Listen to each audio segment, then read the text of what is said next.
Uhlaleleni ungangeni kule channel ephethe indaba ezishisayo. Igama lami nguVusi Mavusana kwi channel ehamba phambili umkhanya kude TV. Bafowethu sila esikulethela khona indaba ezenzeka kumaskandi ke lapha wengane zakwethu. Isenzo somhleli womcimbi ke lapha ungelovi lapha wengane zakwethu. Bayasincoma kabathandi bomculo ke lapha wengane zakwethu ezinkundleni zokuxhumana ukuthi si right kakhulu wengane zakwethu. Senza abathandi bomculo lapha wengane zakwethu babe nogqozi nofuqufuqu lokuthi bathenge amathikithi ukuthi basupporte amaqhawe abo ke lapha wengane zakwethu, ngoba lapha wengane zakwethu sibonile ke lapha ukuthi izimbangi zikhona ke lapha kwi top 6 ke lapha wengane zakwethu. Ukhuzane sibonile ukuthi ukhona ke lapha wengane zakwethu, ukhona futhi ke necokamelisha ke lapha wengane zakwethu okuthe ukuhluka ke kancane ke lapha wengane zakwethu kwezinye ke izimbangi ke lapha wengane zakwethu. Lapho khona sibonile ke lapha udumakahle khona ke lapha kwi top 6. Inkosi yamagcoka yangavela ke lapha wengane zakwethu.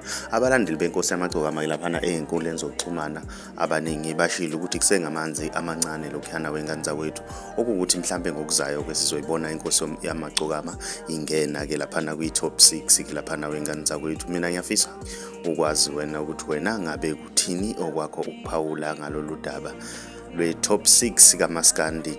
Ake sidibane lapha kwi comment section ngizwe uvo lwakho ukuthi wena ngabe kuthini okwakho ukuphawula. Mawumusha ngiyacela ucindezele usubscribe, ucindezele nebell ukuze uzothola njalo ama notification mas poster ivideo nje si channel. Siyabonga.